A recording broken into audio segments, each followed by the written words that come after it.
Today is our last day. At ang last day namin ay aakyat kami doon. Diba ganun?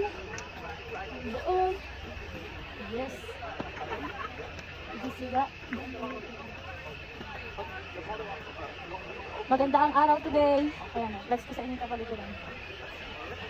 Mainit pero malamig. Mainit pero malamig. Ito nga pala yung mga kasama ko. Ayan sila. Inaantay namin yung teacher namin. Baka kumakain pa eh. So exciting today kasi wala yung absent yung yung partner ko. Sa wakas. Hindi ako matatakot kasi matatakot din kasi yung partner ko. Ngayon, ako lang mag-isa din. Yes, sa wakas. At saya ako. Excited ako kasi doon kami akit sa taas. Super happy. Mag-sleep kami pababa. Yay! Last day namin today. Sana may susunod pa. Alam ko na kung bakit mahal kong sport na to.